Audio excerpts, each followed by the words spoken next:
project, really, you can't control it.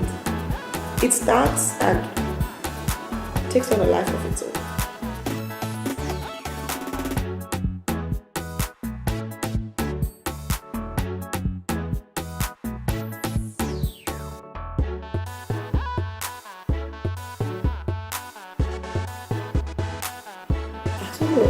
You know, when you say recently, I mean as recent as December 2010, that was when we launched the River State Brand Project. That was December 1st, 2010. So that's why I say when you say recent, I don't know how recent, that's a year and a half, almost.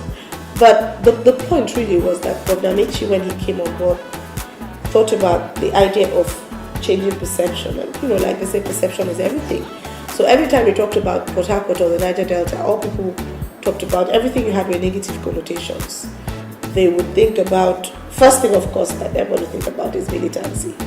The next thing they will think about is criminality. Now, interestingly, before the militancy toga, the oil companies pretty much, really in my view, as an escape route would say, Rivers people, they don't like to work hard, they don't like to work. All they like to do is to look good, but they're not willing to dirty their hands.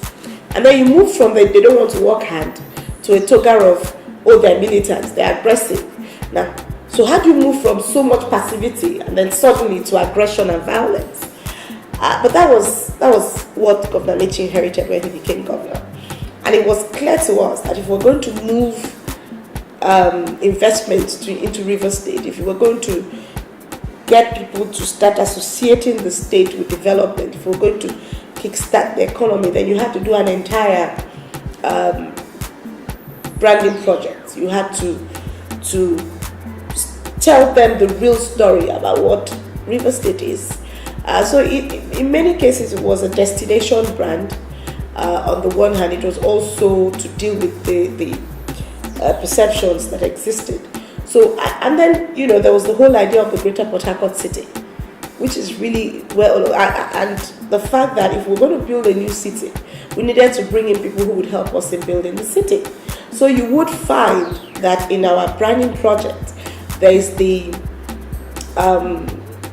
emphasis on Port Harcourt, and that's not because every other part of River State doesn't matter, but because Port Harcourt has always been the symbol. And even when you look at the triangle, what we call the Nigerian triangle, it's Lagos, Abuja, and Port Harcourt. So you needed to also then, in the branding project, even though you were talking about the state, but you needed to talk about Port Harcourt as a destination.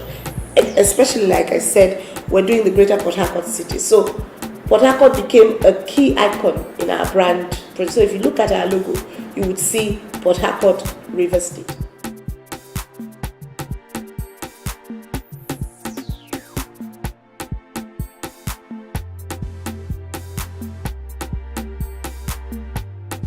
Yeah, this is one testimony. I mean, you see, the thing about branding is that it's you start with branding, but everybody else takes ownership of it. When you have if you properly position a brand, it becomes everybody's baby. And so you're dealing with people saying this is our thing. You're reviving the sense of pride, the sense of purpose. Everybody is trying to then direct attention to it. That's part of what tells you it's become a successful brand. Now, interestingly, we've got many things that we're pulling together to reinforce the brand. For instance, you have the Port Harcourt Boys song that was done by Duncan Mighty. And even though that was before we launched the brand, but you find that kind of reinforces, the brand destination. So what are we doing? We're building on that to say, look, selling ourselves Port Harcourt boy, Port Harcourt girl, And it reminds me of, my mom used to tell me a story in the 60s, when they used to come from school and from Jos, when they're coming back from Jos on vacation, to Port Harcourt. every time you got to when you got to Enugu, the Enugu people will get in, and the Port Harcourt people who from River State, and remember that Port Harcourt is beyond being a reverse biological reverse indigenous. The Port Harcourt boys and girls stood out. So as they boarded the train, they knew, and they would just colonize one coach. So you know it was Port Harcourt boys and girls. And in talking about Port Harcourt, everybody who lived in Port Harcourt was a Port Harcourt boy. It didn't matter where you came from.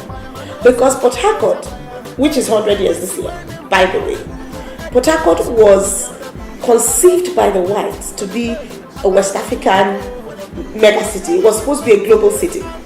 Pretty much that was the way it was. So in building of Port Harcourt, there were Ghanaians involved, there were Sierra Leoneans involved, and then there were Rivers people involved, Ikweres, Ijaws, everybody was part of the Port Harcourt project. Port Harcourt is a city that was conceived to be a West African destination city, which was why the pidgin that was popular then was pretty much patois. That's when we grew up, that was actually the pidgin English some of us met. Where if a Port Harcourt person spoke, they spoke almost like a Saron person.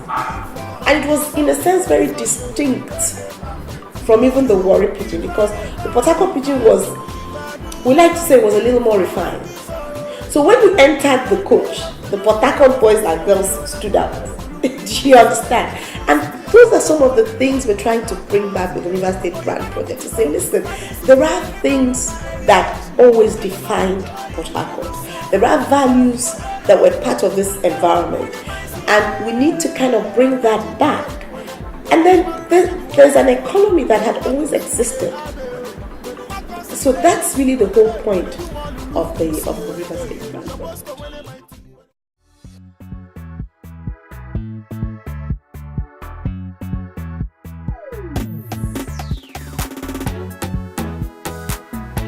First of all is that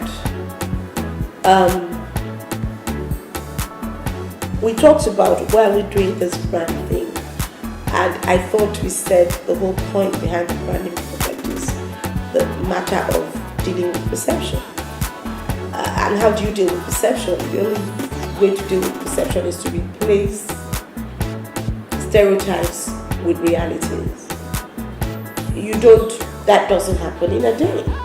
And if you recall, I started my story by saying what the perception was, which was, like you said, there's oil induce, they don't want to do anything. And we move from that into the era of, there's militancy, and then now, and you see, and the only way to tell your story is when you tell it yourself. Whether you're dealing with the whole issue of north-south information flow and south-north information flow, or the matter, as in this case, of the perception of the Niger Delta region. One of the things we're able to show is a body of evidence that region is not what people perceive it to be. You are one of the success stories, for instance, of that region. I am one of the success stories of that region. We have been able to compete and struggle without, and very often you find that success stories from the Niger Delta region are often people who have had no help along the way, which is in contrast indeed with what you find with young people from other regions. Very often young people from other regions have had some help along the way. So that's one of the ways to deal with it, to be able to show a body of evidence where the stories of success, we can beat our chest and show icons like Atidopi to side. Chairman of Stanbic IBTC, that's a success story. We can show a success story like Toyin Cole, CEO of Sahara Energy, and we can just go on and on and on. There are success stories from the region who have reached where they have reached by dint of hard work. We can show Echibike Amechi, who is doing amazing things in River State and generally turning, and who, quite honestly, when you talk about governance, has been, in my view, one of the most impactful governors in the country, because he had to build from almost ground zero. Or if you take the various governors in the various Niger Delta states, you cannot deny the fact that they're showing good work with the things they're doing. So quite honestly, it takes a body of evidence to begin to gradually deal with matters of perception. The idea really is to be able to tell our stories with a body of evidence so people can touch it, they can feel it, they can see it, and they can be a part of it.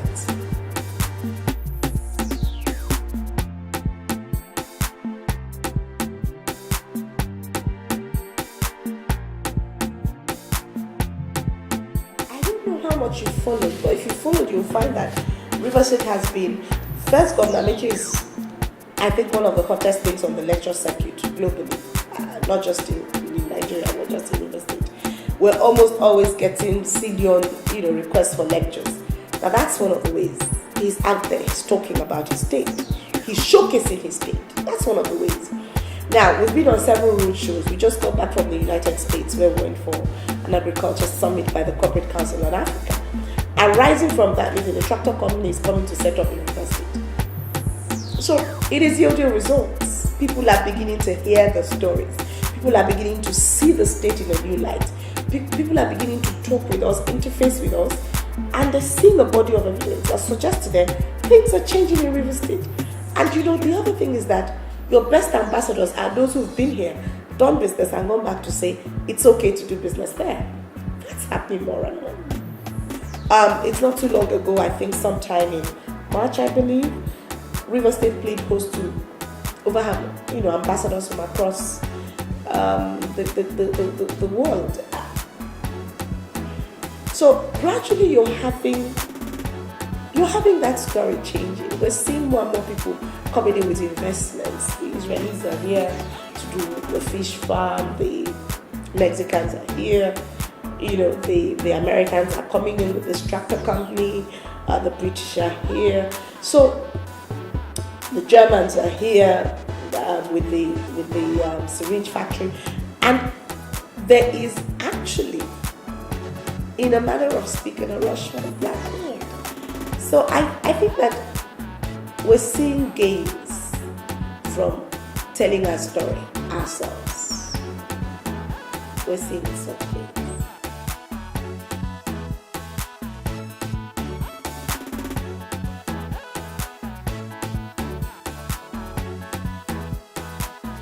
And I think that, the thing about the brand is that it takes a life of its own. The branding starts, I'll tell you for instance, before we launched the River State brand December 1, nobody was talking about change, you can see. Nobody talked about it. One of the benefits of the brand is that it caught on like wildfire. And everywhere you go, you hear people say, change you can see. Right? That's the whole idea. That's the benefit of the brand project. And everywhere you go, people say, oh, change you can see. That's the benefit. And the funny thing, it caught on so much that even at the national level, it became people's campaign slogan. You found that other people were, locking onto the change story. River State had popularized the change story. It's like Obama's Yes We Can. Right? It starts out as being yours. It goes out of your hands. That's what a good brand project does. You start it, but it gets out of your hands. You're no longer in control of it. We started the branding project. Everybody talks about, change you can see, change you can see, change you can see. And as part of it, we started the River State Open for Business series. And everybody is now saying, we're open. I was at the South Summit and they were discussing from change you can see to we're open for business to possibilities, and that's it. So that's the thing about a brand project. River State is open for possibilities. That's our tagline. And gradually you're going to find that will key in. People are beginning to use it now and again. So with a brand project, really, you can't control it. It starts and takes on a life of